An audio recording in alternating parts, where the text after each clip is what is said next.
اعمال کی اصلاح کرم سے کر دے۔ الحمدللہ رب العالمین والصلاة والسلام علی سید المرسلین، اما بعد فاعوذ باللہ من الشیطان الرجیم، بسم اللہ الرحمن الرحیم۔ پڑھیے الصلاة والسلام علیک یا رسول اللہ وعلی آلک واصحابک یا حبیب اللہ۔ الصلاة والسلام علیک یا نبی اللہ وعلی آلک واصحابک یا نور اللہ۔ درود پاک پڑھنے کے بے شمار فضائل و برکات ہیں۔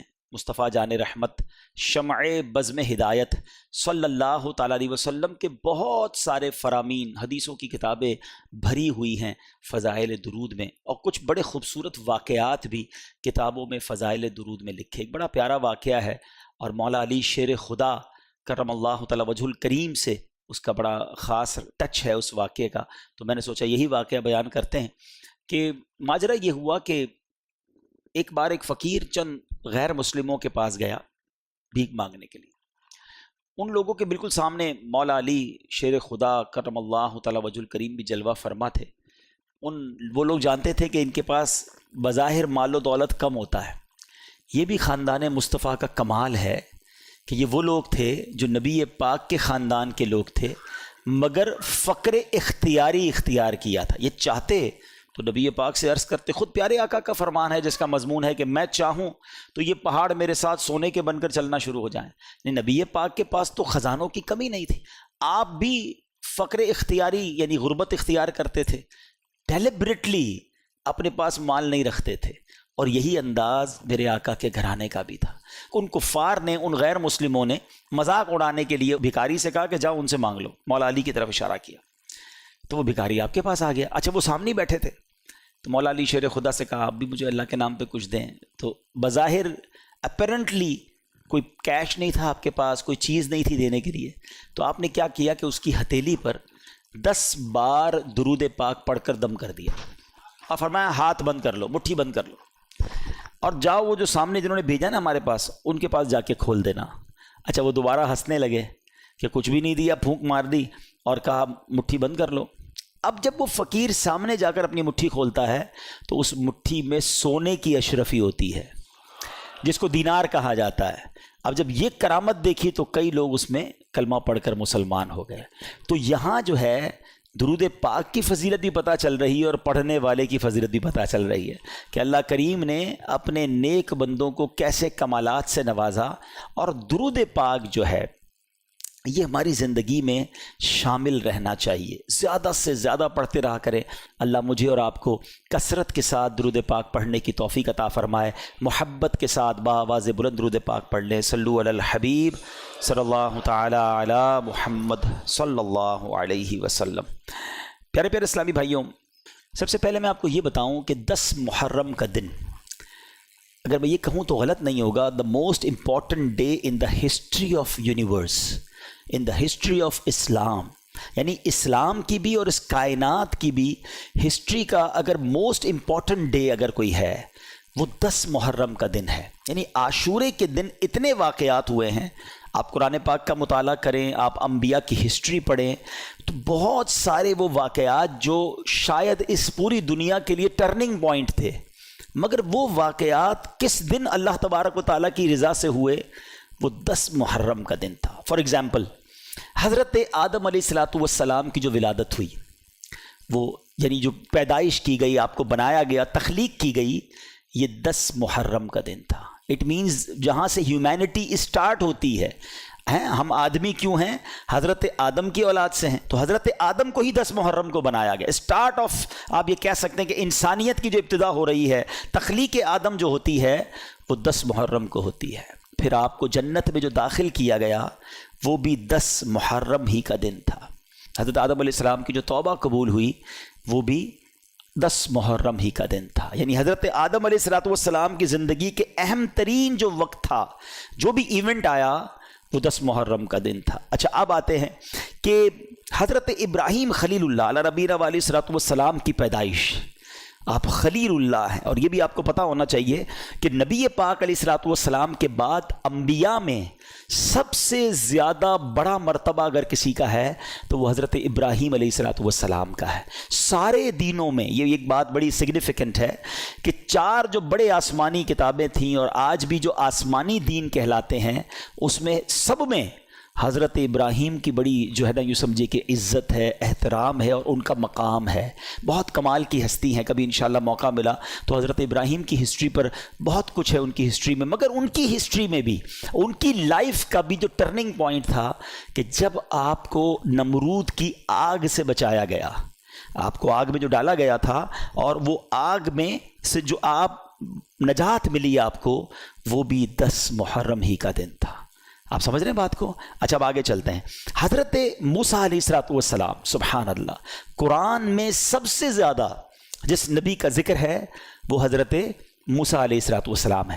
آپ کی زندگی میں بھی بڑے پیچ و خم ہیں، اور one of the historical history اگر پڑھیں حضرت موسیٰ علیہ الصلوۃ والسلام کی سیرت کو، عقل حیران ہو جاتی ہے، اور کتنی جگہ قرآن نے حضرت موسیٰ کے واقعات کو بیان کیا، بنی اسرائیل کے واقعات کو بیان کیا، مگر سب سے اہم واقعہ اگر کہا جائے کہ جب فرعون سے آپ کو نجات ملی، جو دریائے نیل میں فرعون کو غرق کیا گیا اور بنی اسرائیل کو نجات ملی، یہ آپ کی زندگی کا اہم ترین پوائنٹ تھا، ڈے تھا۔ یہ دن بھی 10 محرم کا دن تھا۔ آپ انڈرسٹینڈ کیجئے کہ ہسٹری میں جب بھی کوئی بڑا ایونٹ ہوا اور مسلمانوں کے لیے کوئی بڑی اہم بات ہوئی تو اللہ نے گویا 10 محرم کے دن کو منتخب فرمایا، اس کی مشیت ہے۔ اور آگے چلتے ہیں۔ حضرت عیسیٰ علیہ الصلوۃ والسلام، سبحان اللہ، روح اللہ کہلاتے ہیں آپ کی پیدائش یہ بھی 10 محرم کو ہوتی ہے۔ اچھا پھر ان کی زندگی کا ایک وہ پوائنٹ ہے جو آج تک بہت سارے مذاہب میں ڈسپیوٹ ہے۔ ہم مسلمانوں کا عقیدہ یہ ہے کہ آپ کو آسمانوں پہ اٹھا لیا گیا ہے، آپ آج بھی زندہ ہیں، وہ والا زندہ ہے، ایسے تو ہر نبی زندہ ہے، مگر آپ کو ابھی تک موت ہی نہیں آئی ہے جس کو ہر انسان کو آنے کا وعدہ ہے۔ تو حضرت عیسیٰ علیہ الصلوۃ والسلام جو ہیں، ان کو جو آسمانوں پر اٹھایا گیا وہ دن بھی 10 محرم کا دن تھا۔ اچھا پھر اسی طرح حضرت نوح علیہ السلام، حضرت نوح علیہ السلام کے بارے میں بھی معلوم ہونا چاہیے ہمیں۔ آپ کو آدم ثانی کہا جاتا ہے۔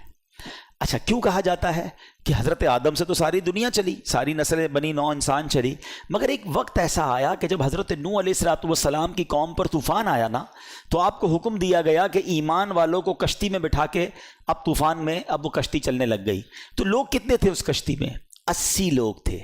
یہاں ایک درس بھی ہے کہ حضرت نوح علیہ السلام نے 950 سال اپنی قوم کو اللہ کی طرف بلایا، and after a struggle of more than 950 years کتنے لوگ ایمان لائے؟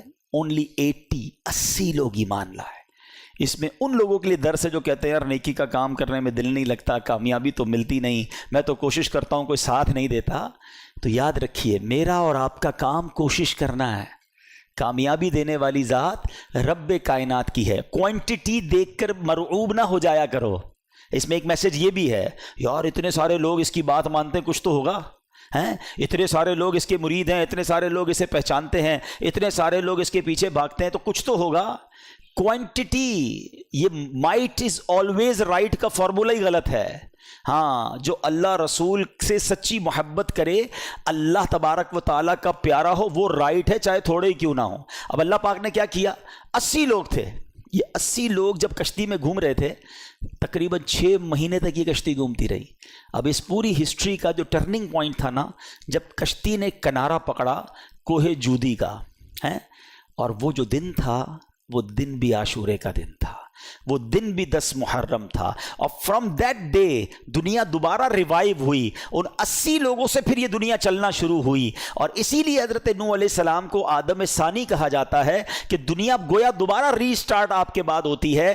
اور جتنے انبیاء حضرت نوح علیہ السلام کے بعد آئے وہ سب آپ ہی کی اولاد سے تھے، اس لیے آپ کو ابو الانبیاء بھی کہا جاتا ہے۔ تو try to understand the importance of the day of the 10th of Muharram. یہ عاشورہ کا دن حضرت امام حسین کے واقعے سے پہلے بھی ایک ہسٹوریکل ڈے تھا، اور کمال کے واقعات اس دنوں میں ہوئے۔ حضرت یونس علیہ السلام ہیں ان کی زندگی کا ٹرننگ پوائنٹ کیا تھا؟ جب وہ مچھلی کے پیٹ میں چلے گئے. اب وہ ایسا اندھیرا تھا, مچھلی کے پیٹ سے کون زندہ آتا ہے؟ مگر آپ وہ دعا کرتے رہے جس کو آج ہم آیت کریمہ کہتے ہیں, لا الہ الا انت سبحانک انی کنت من الظالمین. یہ وہ وظیفہ ہے. علماء کہتے ہیں آج بھی اگر کوئی مشکلوں کے اندھیروں میں پھنس جائے, وہ یہ وظیفہ کرے, اللہ اسے اجالا عطا فرما دے گا. اب مچھلی کے پیٹ سے کس دن نکلے؟ وہ دن بھی 10 محرم کا دن تھا. سبحان اللہ. اور آگے چلتے ہیں. حضرت یعقوب علیہ السلام کی بینائی, آپ کی بینائی ذوف ہو گیا تھا, بہت کمزور ہو گئی تھی, آئی سائٹ, بڑا طویل واقعہ ہے. وہ جو بینائی کا ذوف کمپلیٹلی دور ہوا, وہ بھی عاشورے کا دن تھا. حضرت یوسف علیہ السلام کی ہسٹری, یہ تو وہ واقعہ ہے جس کو احسن القصص کہا گیا. قرآن میں حضرت یوسف کے واقعے کو بہترین قصہ قرار دیا گیا. نہیں پڑھا ضرور تفسیر قرآن میں پڑھیں. اچھا, اس واقعے کا بھی ٹرننگ پوائنٹ کیا تھا؟ جب آپ کے بھائیوں نے آپ کو کنویں میں ڈال دیا تھا. لائف تو آلموسٹ ختم ہو گئی نا, آپ کنویں سے, تو چھوٹا بچہ ہے وہ کیسے باہر آئے گا؟ مگر وہ ایک عجب داستان ہے کہ آپ کو کنویں سے رہائی ملی. وہ جو کنویں سے نکالا گیا تھا وہ دن بھی 10 محرم کا دن تھا. اللہ اکبر. اچھا, سبحان اللہ. اب اس دن حضرت ایوب علیہ السلام, صبر ایوب بڑا مشہور ہے, آپ کی تکلیف جو دور کی گئی, جس دن صبر ایوب کا امتحان ختم ہوا اور آپ سے بیماری ختم ہوئی, وہ دن بھی 10 محرم کا تھا. اور اللہ کریم نے اس دن بہت ساری انوینشنز بھی کی ہیں. ہم کہتے ہیں نا فلاں تاریخ کو فلاں چیز بنائی گئی, فلاں تاریخ کو فلاں چیز بنی, ڈیٹس یاد ہوتی ہیں. آؤ میں بتاتا ہوں کہ اس دن سبحان اللہ میرے رب عز و جل نے عرش, کرسی, آسمان, زمین, سورج, چاند, ستارے اور جنت, یہ سب بنائے. وہ دن بھی عاشورے کا ہی دن تھا. اور ایک اور بات بتاؤں, بارش جو ہے یہ زندگی کا, یعنی ہماری حیات کا جو تعلق ہے نا, یہ بارش سے ہے. اگر بارش دنیا میں ختم ہو جائے, لوگوں کو شاید امپورٹنس نہیں پتا بارش کی, یہ بارش ہی زندگی کا سبب ہے. جی ہاں, اس کی پوری ایک ریسرچ ہے. خیر آج بیان کا موضوع کچھ اور, ایک ہلکا سا ٹچ دے دیتا ہوں. پانی, the source of water for the universe, ہماری زندگی میں, ہماری پوری کائنات میں جو راستہ ہے نا پانی آنے کا, وہ صرف بارش ہے. ورنہ 67% تو کھارا پانی ہے. باقی دنیا کو پانی کیسے ملتا؟ 8 ارب انسان تقریباً, ٹھیک ہے جناب, ملٹیپلائی بائی 10, 80 ارب اس وقت جانور ہیں, ملٹیپلائی بائی 10. یہ الگ تحقیق ہے کہ ہر جو زمینی جانور ہیں وہ 10 ٹائمز ہوتے ہیں, اور اس سے 10 ٹائمز جو ہیں وہ پرندے ہوتے ہیں. تو 800 ارب پرندے دنیا میں ہیں. ان سب کو پانی چاہیے, تمام پودوں کو پانی چاہیے, ہم سب کو پانی چاہیے. ہمیں روز پانی ملتا ہے, جتنا چاہیے اتنا ملتا ہے, اور وداؤٹ کاسٹ ملتا ہے. یہ تو ہماری مرضی ہے, منرل واٹر پیتے ہیں, ورنہ آج بھی 8 ارب لوگوں کے لیے اللہ نے فری آف کاسٹ پانی پوری دنیا میں اویلیبل رکھا ہے. ٹھیک ہے, یہ پانی کدھر سے آتا ہے؟ کتنا کروڑوں خربوں گیلن روز کا یوزیج ہے. اب ذرا اس کی تھوڑی سی, یہ جو پانی پیتے ہیں نا, جب جی چاہتا ہے پانی پی لیتے ہیں. یہ پانی پیو تو کبھی سوچا کرو یہ پہنچانے کا نظام کیسا شاندار ہے. سائنس کہتی ہے سمندر سے ایوپریٹ ہوتا ہے پانی, بادلوں میں جاتا ہے. ٹھیک ہے, آج تک کروڑوں اربوں گیلن اوپر جاتا ہے, کبھی ہم نے پائپ لائن نہیں دیکھی. یہ اللہ کریم نے کیسی پائپ لائن بنائی ہے جو نظر نہیں آتی, اور یہ پانی اوپر چلا جاتا ہے. چلے بھائی, اوور ہیڈ ٹینک میں چلا گیا. تقریباً جتنے بیٹھے ہیں سارے فریکوینٹ فلائر ہیں, کئی بار جہاز میں بیٹھے بادلوں سے گزرے, کہیں کوئی ٹینک نظر نہیں آیا. کدھر ہے وہ ٹینک جو بادلوں میں ہے؟ نظر نہیں آتا, مگر وہ سیکیور ہے بادلوں میں. جب رب چاہتا ہے بارش برستی ہے. چلے جناب, یہ بھی سمجھ آ گیا, یہ پانی تو کھارا اوپر گیا تھا. آج اتنی سائنس ترقی کر گئی, کتنے بلین ڈالر جناب پلانٹس میں لگائے, بڑے تجربے کیے, جب جا کے سمندر کا پانی پینے کے قابل بنایا. مگر ایسا میٹھا شاید وہ اب بھی نہیں بنا سکے. مگر یہ سارا سمندر کا پانی اوپر جاتا ہے, جب نیچے برستا ہے تو کیسا میٹھا اور لذیذ ہوتا ہے. سب سے اچھا منرل واٹر آج سائنس کہتی ہے, قرآن نے پہلے کہہ دیا بارش کا پانی مائے مبارک ہے, اس میں شفا ہے. لیکن آج سائنس کہتی ہے the most beautiful clear crystal water, جو منرل واٹر ہے وہ بارش کا پانی ہے. چلیں جناب, وہ کدھر فلٹر ہوا, ادھر کون سا پلانٹ ہے جو نظر ہی نہیں آتا؟ میں اور آپ کئی بار بادلوں میں جہازوں میں گئے, کوئی ایک سائڈ تو فلٹر پلانٹ نظر آیا ہو. اچھا جناب, فلٹر بھی ہو گیا. اب اس کے بعد جناب, اگر بارش کا پانی سمندر کے بخارات سے بنتا ہے تو بارش تو کراچی میں برستی, پنجاب میں کیسے برستی؟ ہمارے پاس سمندر تھا, ان کے پاس تو نہیں ہے. ہیں پوری دنیا میں کئی ایسے ملک ہیں جہاں سمندر ہی نہیں ہے، وہاں بارش کیسے ہو جاتی ہے؟ اللہ اکبر، رب نے ان بادلوں کی ٹرانسپورٹیشن کا انتظام کیا، ہوا کا نظام بنایا، یہ بادل کو لے کر چلتی ہے اور ہر اس جگہ پر جا کر پانی پہنچتا ہے جہاں انسان کو ضرورت ہے۔ اچھا بارش برسی، کسی نے کٹورا بھرا، کسی نے جناب ٹینک بھر لیا، بارش ختم ہوئی، پھر پانی ختم ہو جاتا، دوبارہ کیسے ملتا؟ تو سبحان اللہ، ہم فریج بناتے ہیں ٹھنڈا پانی کرنے کے لیے، اللہ نے ناردرن ایریاز میں ایسے فریج بنا دیے کہ جہاں یہ بارش کا پانی کولڈ اسٹوریج میں اسٹور ہو جاتا ہے۔ سائنس بتاتی ہے کہ اب بھی ایسے کئی گلیشیئر ہیں جو 100 سال سے زیادہ وقت ہو گیا پگھلے ہی نہیں ہیں، وہ اسٹور موجود ہے۔ جب گرمیوں میں کھپت بڑھتی ہے اب پانی پگھلنا شروع ہوتا ہے، نہروں میں آتا ہے، پوری دنیا میں جہاں ضرورت ہوتی ہے ان علاقوں میں پانی پہنچتا ہے۔ لوگ کہتے ہیں انڈر گراؤنڈ ٹینک ہونے چاہیے، اللہ نے زمین کو کیسی صلاحیت دی ہے، جتنا پانی ہم نے پینا ہے ہم نے پیا، زمین کو ضرورت تھی زمین نے پیا، ایکسٹرا پانی زمین کے اندر اسٹوریج ہو گیا، جب ہمیں ضرورت پڑی ہم بورنگ کرتے ہیں، اندر سے پھر صاف پانی نکل آتا ہے۔ یہ نظام اگر آپ سمجھ لینا پورا تو ہر گھونٹ پہ کہنے کو جی چاہے گا فَبِأَيِّ آلَاءِ رَبِّكُمَا تُكَذِّبَانِ۔ اب بتاؤ، اور آپ کو پتہ ہے یہ بارش جب اتنی اہم ہے نا، تو زمین پر سب سے پہلی بارش جب برسی تھی نا، وہ دن بھی 10 محرم کا دن تھا۔ تو یہ ہے 10 محرم کا دن۔ یہ دن گھومنے پھرنے کا دن نہیں ہے، لوگ پکنک منانے جاتے ہیں، چھٹیاں مل گئیں اب جناب گھومنے پھرنے جا رہے ہیں۔ یہ بڑا ہسٹوریکل ڈے ہے، یہ عبادت کا دن ہے، اللہ کو یاد کرنے کا دن ہے۔ اچھا پھر ایک اہم ترین واقعہ ہونا ہے، اور وہ بھی کتابوں میں ملتا ہے کہ جب قیامت آئے گی تو وہ دن بھی 10 محرم ہی کا دن ہوگا۔ تو ٹرائی ٹو انڈرسٹینڈ، 10 محرم کے دن تمام جانور خوف زدہ ہوتے ہیں، آپ کو پتہ ہے؟ ہمیں نہیں پتہ ہوتا، انسان تو گھوم پھر رہا ہوتا ہے کہ ان کو یہ خوف ہوتا ہے کہ کہیں قیامت نہ آ جائے، لیکن ہمیں یہ احساس ہونا چاہیے۔ اور پھر اسی دن وہ واقعہ ہوا کہ 1400 سال کے قریب وقت گزر گیا ہے کہ امام علی مقام، امام عرش مقام، امام تشنا کام، امام حسین رضی اللہ تعالیٰ عنہ اور ان کے رفقا کو کس بے دردی سے اس کربلا کے میدان میں پیاسا شہید کیا گیا۔ اچھا کمال کی بات دیکھیں، محبت دیکھیں، اللہ کریم نے، ہم اللہ کا شکر بھی ادا کرتے ہیں کہ ہمیں اہل بیت سے، نبی پاک کے خاندان سے کیسی محبت دی ہے۔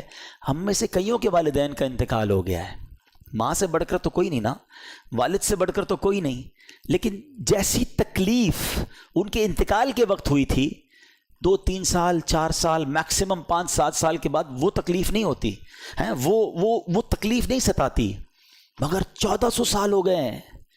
جب بھی کربلا کا واقعہ سنتے ہیں، جب بھی امام حسین اور ان کے خاندان کی مظلومیت سنتے ہیں تو آنکھوں میں آنسو آ جاتے ہیں، دل تڑپنے لگ جاتا ہے کہ یہ کیا کیا تھا ان لوگوں نے۔ ہیں شاعر لکھتے ہیں نا، جن کو دھوکے سے کوفے بلایا گیا، جن کے بچوں کو پیاسا رلایا گیا، جن کی گردن پہ خنجر چلایا گیا، اس حسین ابن حیدر پہ لاکھوں سلام۔ یہ ایسا عجیب واقعہ ہوا ہے کہ آج بھی جب سنتے ہیں پڑھتے ہیں تو عقل حیران ہو جاتی ہے۔ اور یہ ہستی کون تھی، ان کا اسٹیٹس کیا تھا، ان کا مرتبہ کیا تھا، جب یہ سنتے ہیں تو اور عقل حیران ہو جاتی ہے کہ اتنے بڑے مرتبے والی شخصیت کے ساتھ ایسا ظلم۔ کیا وہ اندھے ہو گئے تھے؟ کیا انہیں سمجھ نہیں تھی کہ ہم کن پر یہ ظلم کر رہے ہیں؟ امام حسین رضی اللہ تعالیٰ عنہ کے مرتبے کو سمجھنے کے لیے میں آپ کو ایک واقعہ سناتا ہوں۔ ایک بار نبی پاک علیہ الصلوۃ والسلام کی گود میں پیارے آقا کے اپنے صاحبزادے حضرت ابراہیم رضی اللہ تعالیٰ عنہ ہیں اور امام حسین رضی اللہ تعالیٰ عنہ ہیں۔ جبریل امین آئے اور عرض کرتے ہیں حضور اللہ تعالیٰ ان دونوں کو آپ کے پاس جمع نہیں فرمائے گا، ایک ان دونوں میں سے یعنی دنیا سے چلے جائیں گے، اب آپ ڈیسائیڈ کریں۔ یہ اختیار دیا گیا کہ آپ کے اپنے بیٹے یا آپ کے نواسے، کس کو رکھنا چاہیں گے؟ نبی پاک نے گویا امام حسین کو سلیکٹ کیا۔ کچھ ہی دنوں کے بعد پیارے آقا کے صاحبزادے حضرت ابراہیم کا وصال ہو گیا اور نبی پاک امام حسین کو کہا کرتے تھے یہ وہ میرا بیٹا ہے جس کے لیے میں نے اپنے بیٹے کو قربان کیا ہے۔ لیول آف لو سوچیں کتنا تھا، افیکشن کیسی تھی کہ اپنا بیٹا قربان کر دیا امام حسین رضی اللہ تعالیٰ عنہ پر۔ میرے آقا فرمایا کرتے حسین مجھ سے ہے اور میں حسین سے ہوں۔ ہیں, کبھی کاندھے پر بٹھانا ہے, کبھی گود میں اٹھانا ہے, کبھی چومنا ہے, کبھی کہتے یہ میرے پھول ہیں, بالکل لٹرلی میرے آقا پھولوں کی طرح انہیں سونگھا کرتے تھے. امام حسن اور امام حسین کا مرتبہ وہ ہے. سیدی اعلیٰ حضرت لکھتے ہیں نا, ان دو کا صدقہ جن کو کہا میرے پھول ہیں, کیجے رضا کو حشر میں خنداں مثال گل. حضور ان دو کا صدقہ جن کو آپ نے پھول کہا تھا. ایک اور جگہ سیدی اعلیٰ حضرت گویا اس پورے خاندان کو, پنجتن پاک کو ایک باغ کی طرح سمجھاتے ہیں ہمیں. کیا بات رضا اس چمنستان کرم کی, کیسا چمن تھا, کیسا کرم کا باغ تھا. کیا بات رضا اس چمنستان کرم کی, زہرا ہے کلی جس میں حسین اور حسن پھول. یہ کیسا خاندان ہے. نبی پاک اتنی محبت فرماتے. امام حسن رضی اللہ تعالیٰ کو ایک بار نبی پاک کاندھوں پر بٹھائے اور جا رہے ہیں.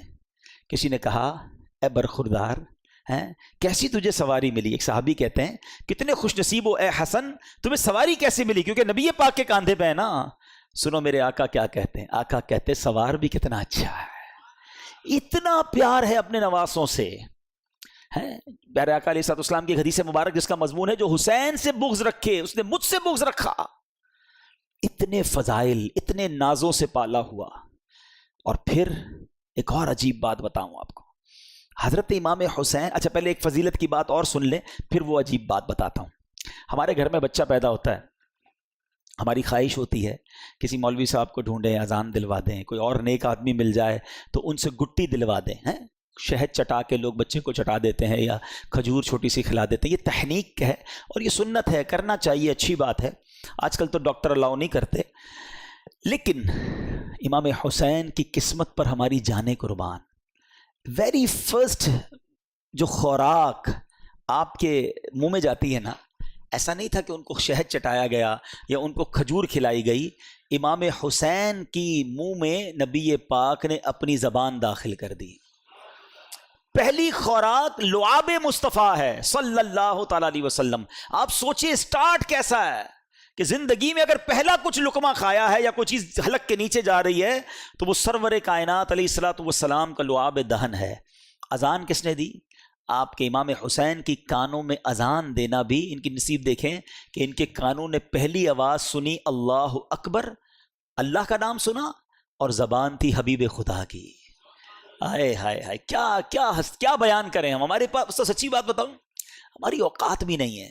ہمارے پاس نہ وہ الفاظ ہیں, نہ ہماری اوقات ہے کہ ہم حسنین کریمین اور اس گھرانے کی شان بیان کریں. ہم تو بس صدقہ لینے جمع ہوئے ہیں, خیرات لینے جمع ہوئے ہیں کہ کچھ ان کا ذکر کر لیں. اور وہ شاعر کہتے ہیں نا, کچھ نواسوں کا صدقہ عطا ہو, در پہ آیا ہوں بن کے سوالی. ہم تو صدقہ لینے جمع ہوئے ہیں, نہ ہماری اوقات ہے, نہ ہمارے پاس کچھ پیش کرنے کو ہے. تو یہ وہ ہستیاں ہیں.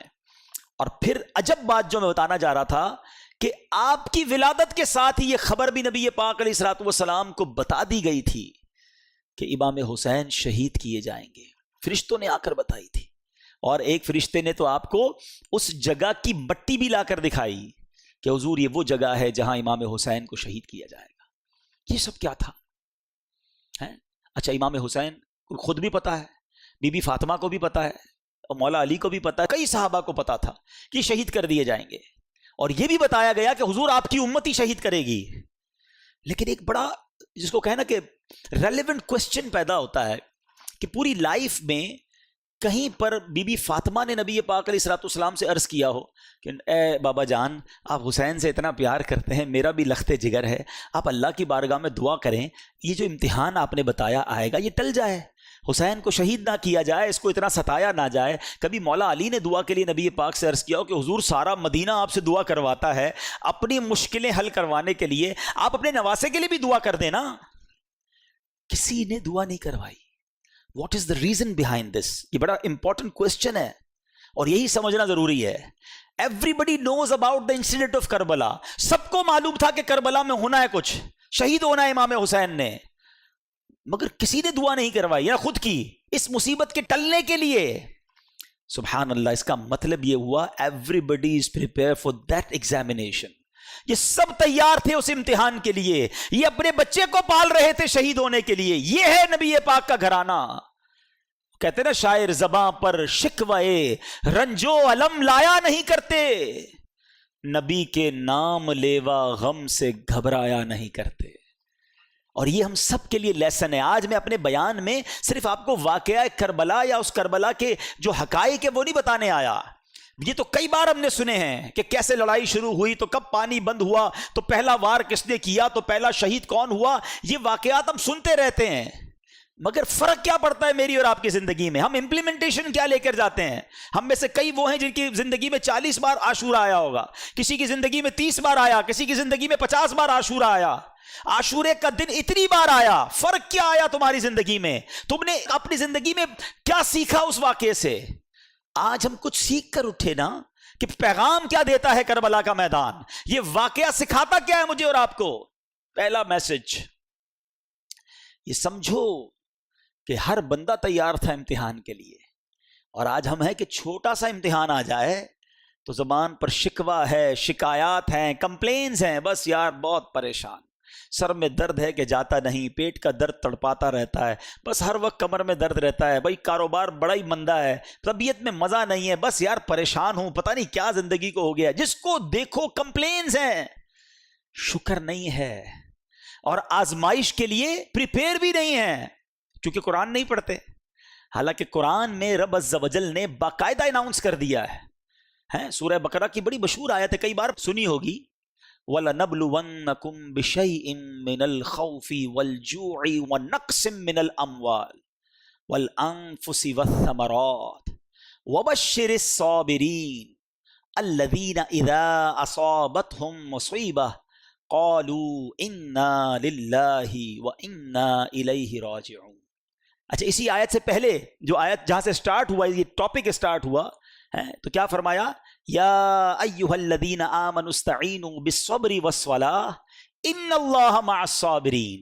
پہلے سے قرآن گویا آپ کا مائنڈ سیٹ کر رہا ہے کہ دیکھو اللہ صبر کرنے والوں کے ساتھ ہے, اے ایمان والو مدد طلب کرو نماز سے اور صبر سے, اور پھر کہا اللہ صبر والوں کے ساتھ, اور پھر آگے ٹاپک شروع ہوتا ہے کہ ہم ان قریب تمہیں آزمائیں گے. وَلَنَبْلُوَنَّكُمْ, کن چیزوں سے؟ اچھا لسٹ بھی دے دی قرآن نے, تمہیں بھوک سے آزمائیں گے, غربت آ جائے گی, تمہارے پھل کم ہو جائیں گے, تمہارا مال کم ہو سکتا ہے, تمہیں خوف بھی ہو سکتا ہے دشمن کا, ڈیفیکلٹیز آ سکتی ہیں لائف میں. لیکن پھر آگے کیا کہا؟ وَبَشِّرِ الصَّابِرِينَ, خوشخبری ہے صبر والوں کے لیے. جب ان پر مشکل آتی ہے تو کہتے ہیں ہم اللہ ہی کا مال ہیں اور اللہ ہی کی طرف لوٹائے جائیں گے. تو اس کا مطلب یہ ہوا کہ ایسا نہیں ہوگا کہ زندگی میں کبھی مجھ پر اور آپ پر کوئی پرابلم نہیں آئے گی, آ چکی, آگے بھی آئیں گی. لیکن قرآن کہتا ہے خوشخبری ہے صبر والوں کے لیے کہ جب پرابلم آتی ہے تو پریپیئر ہوتے ہیں, اللہ کا شکر ادا کرتے ہیں, صبر کرتے ہیں. تو کربلا کا میدان, کربلا کا یہ انسیڈنٹ صبر کا درس دیتا ہے. آج سے نیت کریں کہ مشکلوں پر بے صبری نہیں بلکہ صبر کا دامن تھامیں گے, اللہ کی رضا پر راضی رہیں گے. اب آگے چلتے ہیں. یہ کربلا کا جب واقعہ ہوتا ہے تو امام حسین رضی اللہ تعالیٰ کو تو دھوکے سے بلایا گیا نا. آپ تو لڑنے تو گئے نہیں تھے, لڑنے کے لیے کون بچوں کو اور فیملی کو لے کے جاتا ہے؟ آپ کو تو باقاعدہ معزز مہمان کے طور پر بلایا گیا تھا کہ حضور آپ آئیں اور آ کر ہمیں بچائیں, ہم یزید کی بیعت نہیں کرنا چاہتے, ہم آپ کی بیعت کرنا چاہتے ہیں. اور آپ پر چونکہ اتنے خطوط آ گئے, اتنی ریکویسٹ آ گئی کہ شرن آپ پر ضروری ہو گیا کہ اگر آپ نہ جاتے, کچھ لوگ کہتے نہیں جانا چاہیے تھا, اگر امام حسین نہ جاتے تو وہ کوفے والے قیامت کے دن اللہ کی بارگاہ میں عرض کرتے کہ مولا ہم نے تو امام کو بلایا تھا, وہ نہیں آئے, ہم نے مجبوراً یزید کی بیعت کر لی. تو امام پر گویا شرعن لازم ہو چکا تھا کہ آپ ان کی بیعت کر لینے کے لیے, ان کی ہدایت کے لیے, کیونکہ وہ بلا رہے تھے, آپ جاتے. اور آپ نے بہت خوبصورت پلان ترتیب دیا, خطوط آ چکے تھے, ایویڈنسز موجود تھے, مگر آپ نے کراس چیک کرنے کے لیے مسلم بن عقیل رضی اللہ تعالیٰ کو بھیجا کہ آپ جائیے, وہاں جا کر پہلے حالات دیکھیے, پھر آپ بتائیں گے تو ہم آ جائیں گے. حضرت مسلم بن عقیل پہنچتے ہیں, سب لوگوں نے بڑا ویلکم کیا, ہزاروں لوگوں نے آپ کی بیعت کر لی, اور آپ نے خط لکھ دیا امام حسین کو کہ حضور یہاں تو ایوری تھنگ از اوکے, ہر بندہ آپ کے لیے انتظار میں ہے, آپ آئیے. انفارچونیٹلی دیکھیں کہ خط ادھر پہنچتا ہے, امام حسین ادھر روانہ ہوتے ہیں, اور ادھر کوفے والوں نے غداری کی اور وہاں حضرت مسلم بن عقیل سے دھوکہ کیا, آپ کو شہید بھی کر دیا گیا. حضرت مسلم بن عقیل کے بچوں کو بھی شہید کیا گیا, اور حضرت مسلم بن عقیل رضی اللہ عنہ آخری وقت تک کہتے رہے کہ کاش میں وہ خط نہ لکھتا. آج کل کا دور تو تھا نہیں کہ کال کر دی جاتی, کوئی ذرا واٹس ایپ کر دیا جاتا. ایک خط پہنچ چکا تھا امام حسین کے پاس کہ جناب ایوری تھنگ از اوکے, آپ ٹریول کر چکے, اور ادھر حضرت مسلم بن عقیل کو شہید کر دیا گیا۔ اب آپ جب کربلا کے قریب پہنچتے ہیں اور آپ کو ریزسٹ کیا جاتا ہے، آپ کو انٹرسیپٹ کیا جاتا ہے جو یزیدی لشکر تھا، اب یہ لشکر 22,000 کا لشکر ہے۔ ایک بڑا ریلیونٹ کوسچن ہے کہ 72 لوگ ہیں جن میں بچے بھی ہیں، عورتیں بھی ہیں، ان سے لڑنے کے لیے یا ان کو گرفتار کرنے کے لیے اتنا بڑا لشکر کیوں بھیجا گیا؟ 1000-2000 آدمی بھیج دیے جاتے، کیونکہ یہ تو ویل ایکوپڈ بھی نہیں تھے، کیونکہ یہ جنگی ساز و سامان لے کر بھی نہیں گئے تھے، وہ سارے ایکوپڈ تھے، سارے جناب ساز و سامان کے ساتھ آئے تھے۔ تو جواب یہ ملتا ہے کہ وہ جانتے تھے کہ ان کی رگوں میں شیر خدا کا خون ہے، یہ اتنا آسانی سے ہاتھ نہیں آئیں گے، اگر یہ لڑنے پر آ گئے تو 2-4 ہزار تو مسئلہ ہی کوئی نہیں ان کے لیے ہے۔ تو اس لیے خوف کے عالم میں 22,000 کا لشکر بھیجا گیا۔ یہ کربلا کے اس واقعے سے ایک اور پیغام کیا ملتا ہے؟ پیغام یہ ملتا ہے کہ اس واقعے میں جو امام حسین رضی اللہ تعالیٰ عنہ کے جو قافلے والے تھے، تلواروں کے سائے تھے، دشمنوں کا خوف تھا، مگر سجدے تھے، تلاوت تھی، عبادت تھی، اور ادھر یزیدی لشکر میں ناچ تھے، گانے تھے، رقص و سرور تھا۔ آج ہم سب غور کریں کہ ہماری زندگی حسینی طریقے پر گزر رہی ہے یا یزیدی طریقے پہ گزر رہی؟ میں تو پنجتن کا غلام ہوں، بہت شوق سے پڑھتے ہیں۔ یہ واقعہ کربلا صرف نیاز کھانے کے لیے آیا ہے؟ یہ صرف نعرے لگانے کے لیے آیا ہے؟ کچھ سیکھنا نہیں ہے، کچھ عمل نہیں کرنا کہ میں سارا سال یزیدی طریقے پر گزاروں؟ ان کی راتیں رقص و سرور میں گزری، کربلا کے میدان میں بھی، اور ان کی راتیں تلاوت قرآن اور دعاؤں میں گزری۔ میری اور آپ کی راتیں کیسے گزر رہی ہیں؟ فلموں میں، گانوں میں، میوزک میں، اور کہتے ہیں پنجتن کا غلام ہوں۔ کتنے ایسے ہیں جو عشاء بھی جماعت سے پڑھتے ہیں، فجر بھی نماز پڑھتے ہیں، رات تلاوت کر کے سوتے ہیں، باوضو سوتے ہیں، راتیں فلم دیکھے بغیر نیند نہیں آتی، موبائل ہاتھ میں ہوتا ہے، پتہ نہیں کیا کچھ چل رہا ہوتا ہے، اور کہتے ہیں میں پنجتن کا غلام ہوں۔ یاد کرو وہ کربلا کا میدان کہ یزیدیوں کی راتیں کیسی گزری اور حسینیوں کی راتیں کیسی گزری ہیں۔ امام حسین کے چاہنے والے کی رات تو سبحان اللہ، میں سو جاؤں یا مصطفیٰ کہتے کہتے، کھلے آنکھ صلی اللہ کہتے کہتے۔ غور کیجئے، ہم سب نے قیامت کے دن ملاقات کرنی ہے امام حسین سے، کرنی ہے نا انشاءاللہ؟ ہماری تو تمنا ہے کہ ہمارا حشر ان کے ساتھ ہو، ہم وہیں ان کے پیچھے پیچھے جنت میں جائیں گے۔ مگر اگر وہاں کوسچن ہو گیا کہ تم کون سے طریقے پر زندگی گزار کر آئے، حسینی یا یزیدی، وی ہیو اینی آنسر؟ یہ غور کرنا ہے۔ اس کربلا کے واقعے میں 2 گروپس تھے، ہمیں ایک گروپ چوز کرنا ہے، اور حقیقتاً ہمیں امام حسین کے گروپ کو چوز کرنا ہے نا، ہمیں انہی کے فٹ اسٹیپ پر چلنا ہے، یزیدیوں کے پیچھے تو نہیں جانا نا۔ تو یہ غور کریں کہ اعمال ایسے ہیں کہ نہیں۔ ایک اور بڑی پیاری بات بتاؤں، 72 کربلا والوں میں سے ایک مرد واپس جاتا ہے، وہ ہیں امام زین العابدین عابد بیمار رضی اللہ تعالیٰ، ٹھیک ہے؟ ادھر ہزاروں واپس جاتے ہیں، یہاں تو سارے شہید ہو جاتے ہیں نا، ایک ہی واپس جاتا ہے۔ ایک بڑا ریلیونٹ کوسچن ہے، آپ میں سے بہت سارے دنیا کے کئی ملکوں میں گئے ہیں، کہیں کوئی ایک بندہ آپ کو ملا ہے آج تک جس نے یہ کہا ہو کہ میں اس یزیدی لشکر کی اولاد میں سے ہوں، کہ یار امام حسین سے اور ان کے ساتھیوں سے لڑنے گیا نا، میں ان کی اولاد میں سے ہوں؟ آپ کو ایک نہیں ملا ہوگا ایسا، ہزاروں واپس گئے، ان کی نسل کا، ان کی بات کرنے والا کوئی نہیں ہے۔ ایک حضرت عابد بیمار واپس آئے ہیں، آج دنیا کے کونے کونے میں آپ کو حسینی سید ملتے ہیں۔ یہ کیسے ہو گیا؟ ایک مرد واپس آیا اور نسل میں اتنی برکت، سبحان اللہ۔ اس سے کربلا کے اس واقعے سے سیکھنے کو ملا کہ جو چیز اللہ کی راہ میں قربان کی جائے اللہ اس میں برکت ڈال دیتا ہے۔ ہاں، وہ بڑی پیاری بات، بڑا خوبصورت جملہ پڑھا، کربلا کی کہانی بس اتنی سی ہے، یزید تھا حسین ہے، بس وہ ختم۔ اور امام حسین آج بھی کروڑوں دلوں پر حکومت کرتے ہیں۔ یزید کا نام لینے والا کوئی نہیں، کوئی اپنے بچے کا نام یزید نہیں رکھتا ہے، اور حسین کا نام رکھنے والے اور ان کا نام سر پر عزت کے ساتھ رکھنے والے اربوں، ہر وہ مسلمان نہیں ہے۔ ہم تو یہ سمجھیں گے وہ کون سا مسلمان ہے جس کے دل میں امام حسین کی محبت نہیں ہے؟ اس میں امام حسین تو ہمارے ایمان کا حصہ ہیں۔ تو سمجھنے والی بات یہ ہے، سیکھنے والی بات یہ ہے کہ جو چیز، اب ذرا اس بات کو تھوڑی سی باریک باتیں سمجھیے گا، جو چیز اللہ کی راہ میں قربان کر دی جائے نا، اللہ اس میں برکت ڈال دیتا ہے۔ اب اس سے آپ اپنی ساری لائف کو ایزیوم کر لیں. اگر آپ چاہتے ہیں کہ آپ کی صحت میں برکت ہو, آپ اپنی باڈی کو, اپنے جسم کو اللہ کی راہ میں استعمال کریں, نماز پڑھیں, دین کے کام میں یوز کریں, اللہ آپ کی صحت میں برکت ڈال دے گا. آپ چاہتے ہیں آپ کی زبان میں برکت ہو, آپ کے الفاظ مؤثر ہو جائیں, اٹریکٹیو ہو جائیں, آپ اپنی گفتگو میں اللہ رسول کا نام لینا شروع کریں, درود پاک پڑھیں, ذکر اللہ کریں, تلاوت قرآن کریں, لوگوں کو اسلام کی نیکی کی دعوت دیں, اللہ آپ کی گفتگو میں برکت ڈال دے گا. آپ چاہتے ہیں آپ کے مال میں برکت ہو جائے, اللہ کی راہ میں مال خرچ کریں, اللہ آپ کے مال میں برکت ڈال دے گا. آپ چاہتے ہیں اللہ آپ کی اولاد میں برکت ڈال دے, آپ اپنی اولاد کو دین کے کاموں کی طرف لگائیں, اللہ اس میں برکت ڈالے گا, ان کے لیے نصیب اچھے کر دے گا. تو کربلا کا یہ پیغام ہے کہ جس چیز میں تم برکت چاہتے ہو اس چیز کو اللہ کی راہ میں قربان کرو, اللہ اس میں اور برکت ڈال دے گا. اب ایک اور میسج کربلا کا.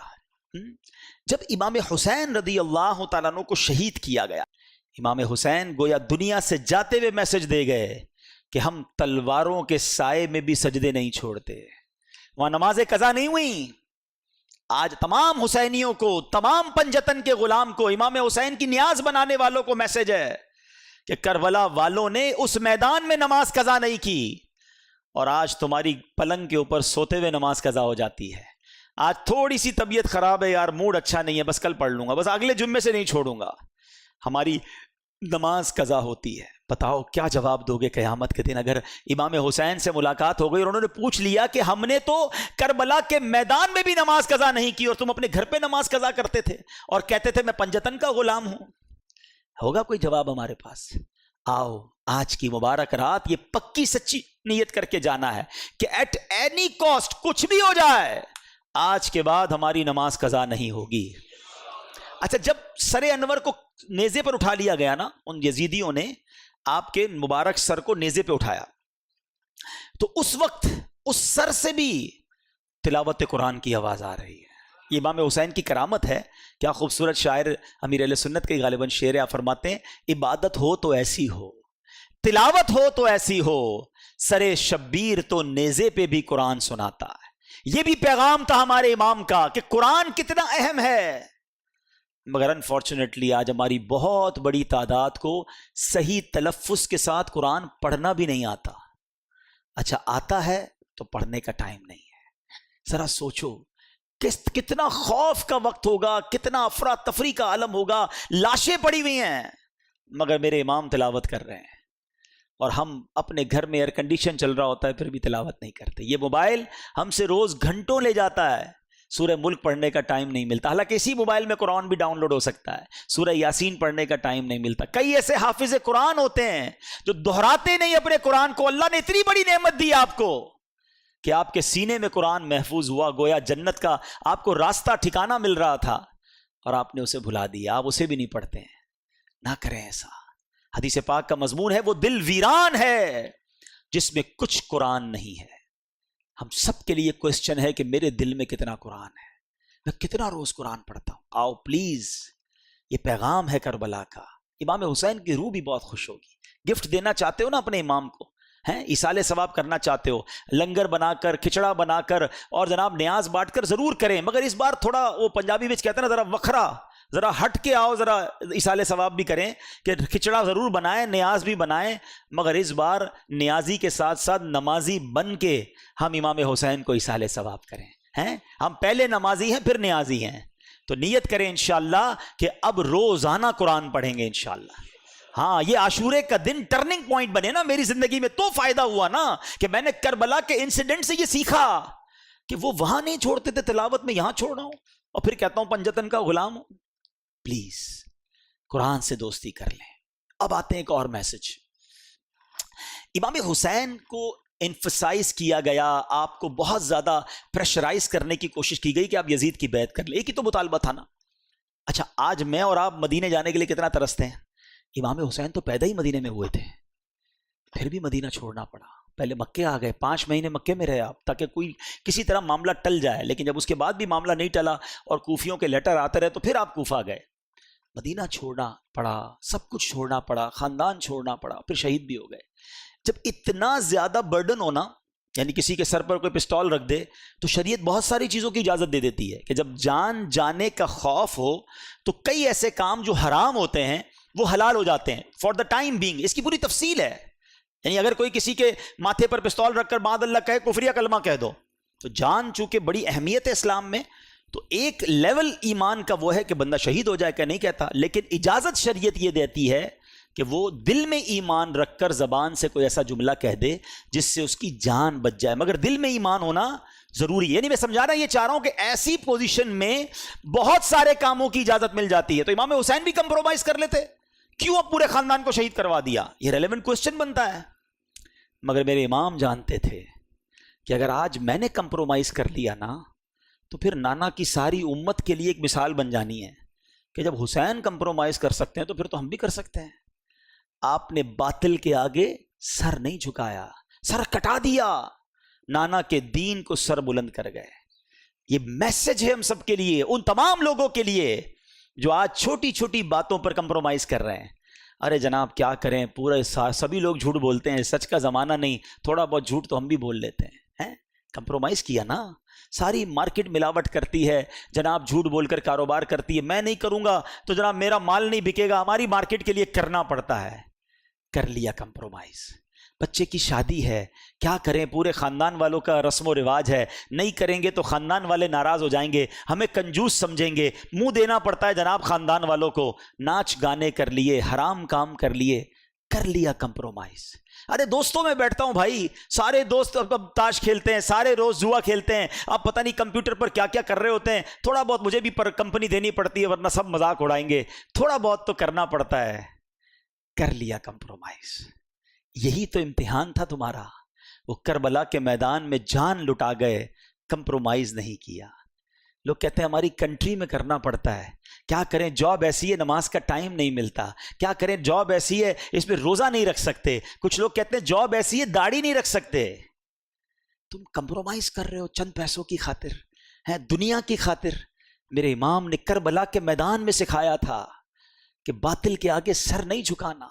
تم ایک جگہ سے تم یہ سمجھتے ہو کہ یہ جاب چھوٹ جائے گی نماز کے لیے، ارے تم چھوڑ دو ایسی جاب، اللہ تمہیں ایسی 10 اچھی جاب عطا فرما دے گا۔ ایک در بند ہوگا، اللہ تمہارے لیے 10 در کھول دے گا۔ ہمت تو لاؤ اپنے اندر، پھر کہتے ہو میں پنجتن کا غلام ہوں، اور ہر بات میں کمپرومائز، ہر چھوٹی بات میں پھسل جاتے ہیں۔ کیا کریں، چلتا ہے، نہیں چلے گا بھائی، وہ چیز نہیں چل سکتی جس میں میرے اللہ اور اس کے رسول کی ناراضگی ہے، جس میں میں کربلا والوں کے طریقے سے ہٹ رہا ہوں، یزیدی کام کروں اور کہوں میں پنجتن کا غلام ہوں۔ سیکھو اس بات سے۔ بریلی کے تاجدار امام اہل سنت کا ایک شعر اللہ کرے دل پر نقش ہو جائے، کہتے کروں مدح اہل دول رضا، پڑے اس بلا میں میری بلا، میں گدا ہوں اپنے کریم کا، میرا دین پارائے نہ نہیں، میرا دین روٹی کا ٹکڑا نہیں ہے تھوڑے پیسوں کے لیے بیچ دوں۔ اب یہ تمہارا امتحان ہے کہ بہت سارا نفع نظر آ رہا ہے، ایک ڈیل آ رہی ہے جس میں پیسے بہت ہیں مگر ہے حرام، اللہ کی ناراضگی والی ڈیل ہے، فوراً مل جائیں گے پیسے۔ اب تمہارا امتحان ہے کہ یزیدی ہو یا حسینی ہو، اپنے دل سے پوچھو کہ یہ کام کروں گا تو کیا اللہ اس کے رسول اور اہل بیت راضی ہوں گے، یا یہ پیسے پکڑ لوں؟ نہیں، اب ٹھکراؤ اسے اور کہو میں گدا ہوں اپنے کریم کا، میرا دین پارائے نہ نہیں۔ بڑا دل تھا، بڑا ارمان تھا، ایک شوق تھا جو پورا کرنے کا موقع آ گیا، مگر وہ حرام کام کے ذریعے پورا ہو رہا ہے، نہیں کرنا۔ یہی تو تمہارا امتحان ہے نا، یہ کربلا کا پیغام ہے کہ تمہیں وہ کام سے اپنے آپ کو بچانا ہے، کمپرومائز نہیں کرنا ہے، غلط کام کی طرف آگے نہیں بڑھنا ہے۔ اگر تم واقعی پنجتن کے غلام ہو، خدا را اس بات کو سیکھیے اور اپنی زندگی میں یہ سٹرونگنس لائیے۔ آئیں گے ایسے امتحان اور آتے رہتے ہیں، وہی تو امتحان ہے کہ جب تمہارے سامنے حرام آیا اور تم نے اللہ اور اس کے رسول کی رضا کے لیے اسے ٹھکرا دیا۔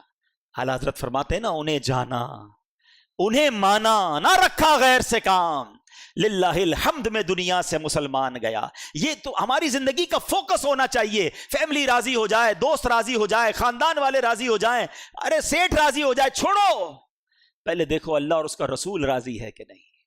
وہ راضی ہے تو بس سب ٹھیک ہو جانا ہے۔ تم سب کو راضی کرنے کے چکر میں اپنے اللہ کو، اللہ کے حبیب کو ناراض کر رہے ہو، ایسا نہ کرو۔ یہ کربلا کا پیغام ہے۔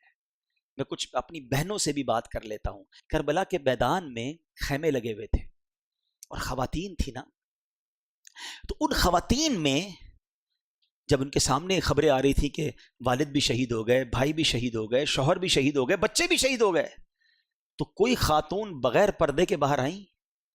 ہیں چیختی ہوئی چلاتی ہوئی چادر اتار کر.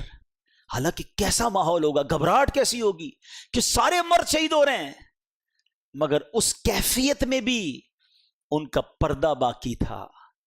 کیسا پیغام دیا ان پردہ دار بیبیوں نے آنے والی نسلوں کی عورتوں کو کہ پنجتن کی غلامی یہ ہے کہ کسی صورت میں بھی پردہ نہیں ضائع ہونا چاہیے. مگر آج بازاروں میں گھوم رہی ہیں ہماری بہنیں بے پردہ, کہتے ہیں جناب عورت کی آزادی ہے. یہ کیسی عورت کی آزادی ہے؟ ایک طرف کہتے ہو امام حسین اور کربلا والوں کے چاہنے والے ہیں, اور دوسری طرف بے پردہ عورت کو گھومنا کہتے ہیں عورت کی آزادی ہے. بڑا پیارا واقعہ ہمارے نگران شورا نے بیان میں سنایا کہ ایک شخص نے ایک غیر مسلم تھا, اس نے ایک مسلمان سے کہا کہ یہ تمہاری عورتیں, تم لوگوں نے عورتوں کو قید کیا ہوا ہے, کوئی ہاتھ ہی نہیں ملا سکتا ان سے, ہیں ہمارے یہاں تو جو دیکھو شیک ہینڈ کر لیتا ہے, اور تم اپنی عورتوں کو دوسرے مردوں سے ہاتھ بھی نہیں ملانے دیتے. تو مسلمان نے کہا یہ بتاؤ تمہارے ملک کی ملکہ سے کوئی ہاتھ ملانا چاہے تو ملا سکتا ہے؟ کہا نہیں, ملکہ تو بہت بڑی شخصیت ہوتی ہے, اس سے تو چند سلیکٹڈ لوگ ہی ہاتھ ملا سکتے ہیں, باقی لوگ تو اس کے قریب بھی نہیں جا سکتے. کہ تمہارے ملک میں ایک ملکہ ہے, ہماری ہر عورت کو ہم نے ملکہ کا درجہ دیا ہے, ہماری ہر عورت کی عزت ہے, ہماری ہر عورت سے صرف وہی ہاتھ ملا سکتا ہے جس کو شریعت اجازت دیتی ہے, باقی ہر ایرا غیرہ نتھو غیرہ ہماری عورت کو ٹچ نہیں کر سکتا. یہ اسلام نے ان کو مقام دیا تھا, مگر ہم چاہتے نہیں جناب وہ مقام چھین لیا جائے اور عورتوں کو ان وحشت ناک لوگوں کے حوالے کر دیا جائے, اور کہتے ہیں یہ آزادی ہے.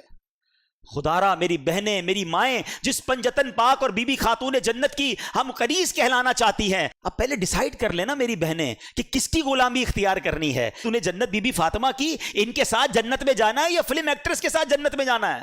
جنت میں کیا جائیں گے بعد اللہ, جہنم میں.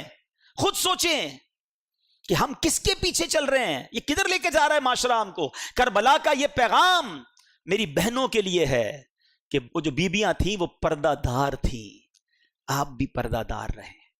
اور آخری بات, باتیں تو بہت ساری ہیں لیکن وقت کافی ہو گیا, اب آخری بات, امام حسین کی سیرت سے ایک اور بات سیکھنے کو ملتی ہے, کسی پر ظلم کرنا حسینی طریقہ نہیں ہے. اچھا ہم پتہ کیا سمجھتے ہیں, ہم سمجھتے ہیں ظلم جو ہے نا قتل کرنا ہی ہے. میں کہاں ظلم کرتا ہوں, میں نے کب کسی کو قتل کیا, کسی کی ٹانگیں نہیں توڑی. یہ بھی ایک بڑا عجیب کانسیپٹ ہے. ہاں ظلم صرف کسی کو قتل کرنے, کسی کا سر پھوڑنے اور کسی کو جناب زد و کوب کرنے کا انعام نہیں ہے. ظلم کے بارے میں چند باتیں بتاتا ہوں. آستینیں چڑھائیں, کسی کی طرف لپکے, اس کو ڈرایا, یہ بھی ظلم ہے. کسی کو گھور کر دیکھا, وہ سہم گیا, یہ بھی ظلم ہے. مذاق اڑایا کسی کا, نام رکھتے ہیں نا, ٹھنگنا, کالا, موٹا, چھوٹا, عجیب عجیب نام رکھے ہوئے ہیں, یہ بھی ظلم ہے. جی جناب, کسی کا جوئے کے ذریعے مال بٹور لیا, یہ بھی ظلم ہے. سود کے ذریعے مال لے لیا, یہ ظلم ہے. ناپ تول میں کمی کر کے مال چھین لیا, یہ بھی ظلم ہے. رشوت لی جو ظلم ہے. والدین کو ستایا ظلم ہے. پڑوسی کو تکلیف دی ظلم ہے. رات کو شور شرابہ کر کے, نائٹ کرکٹ کھیلنے والوں, ساری رات شور مچا کر لوگوں کی نیندیں برباد کرنے والوں, یہ بھی ظلم ہے.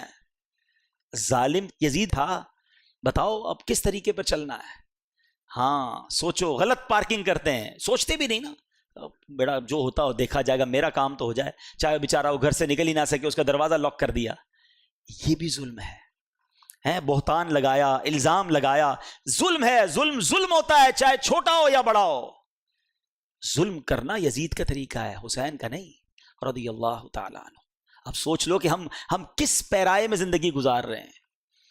ہمیں اگر کسی کے ساتھ ہم نے یہ ظلم کیے ہوئے ہیں نا, تو ہمیں معافی مانگنی ہوگی, ہمیں تھوڑا سا دل بڑا کرنا ہوگا. ادھر مانگ لو ورنہ ادھر پچھتائیں گے, ادھر کچھ بھی نہیں بن سکے گا. میں آج ایک واقعہ پڑھ رہا تھا, کیا واقعہ ہے, اور اس نے ہلا دیا نا.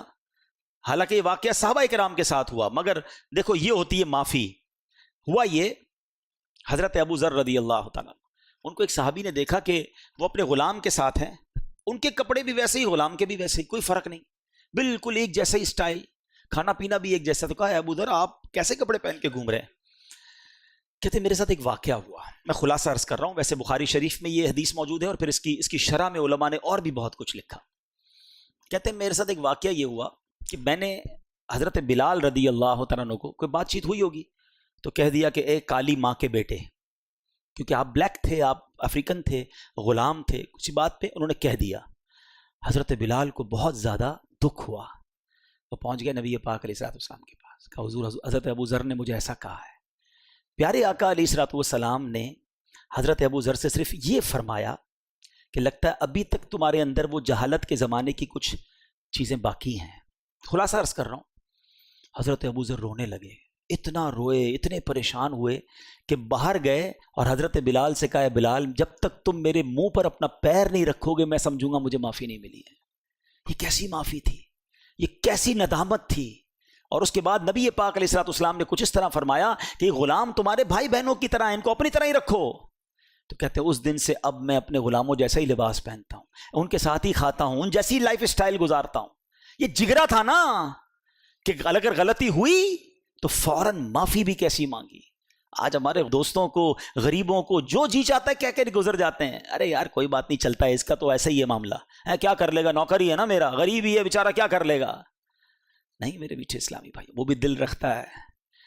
حضرت بلال چلے گئے تھے نا نبی پاک کے پاس، وہ اللہ کی بارگاہ میں آج بھی ہاتھ اٹھا کے جا سکتا ہے کہ یا اللہ اس نے میرا دل دکھایا ہے. پھر یاد رکھنا تتر بتر ہو جاؤ گے.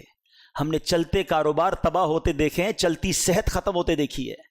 ویسے میں ایک مشورہ دے دیتا ہوں، اگر آپ کو فیل ہو نا کبھی زندگی میں یار everything is going very well, کاروبار بھی ٹھیک تھا، فیملی بھی ٹھیک تھی، عزت بھی بڑی تھی، اچانک ایک ایک کر کے چیزیں ختم ہو رہی ہیں، گھر والوں میں لڑائیاں ہو رہی ہیں، میری صحت خراب ہو رہی ہے، کاروبار بگڑتا جا رہا ہے، کچھ گڑبڑ ہے، تو چیک کر لینا کبھی کہیں کسی کا دل تو نہیں دکھا دیا، کسی کی ہائے تو نہیں لے لی. ہاں یہ ایک ہائے جو ہے نا یہ عرش تک جاتی ہے. مظلوم ہاتھ اٹھائے تو اللہ کے عرش تک اس کی پکار جاتی ہے، اور پھر مظلوم کے ساتھ رب ہو جاتا ہے. پھر ظالم کو ٹھکانہ نہیں ملتا. ہمیں بعض اوقات تو پتہ بھی نہیں ہوتا ہم ظلم کر رہے ہوتے ہیں. میں نے کہا نا یہ ساری باتیں تو ظلم میں کبھی آپ نے کاؤنٹ ہی نہیں کی ہوں گی. ہم تو ظالم کہتے ہیں اس کو جو پستول اٹھا کے کسی کو قتل کرتا ہے.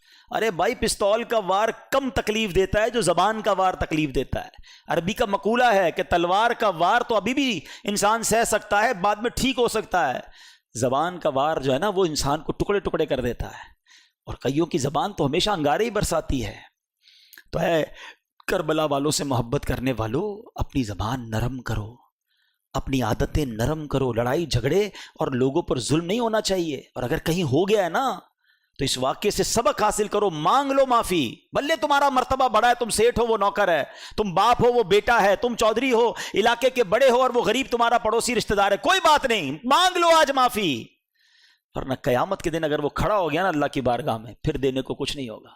پھر ادھر پیسے نہیں، نیکیاں دینی پڑیں گی، وہ ہیں ہی نہیں ویسے ہمارے پاس. تو اللہ کرے کہ آج اس کربلا کے واقعے سے ہم یہ جو میسیجز مل رہے ہیں ہمیں، یہ ہم سیکھیں اور اپنی ذات میں امپلیمنٹ کریں. اللہ کربلا والوں کی قبروں پر کروڑوں رحمتوں کی بارش نازل فرمائے، ان کے فیوز و برکات سے ہمیں مالا مال فرمائے. صلو علی الحبیب صلی اللہ تعالی علی محمد. میرے اعمال کی اصلاح کرم سے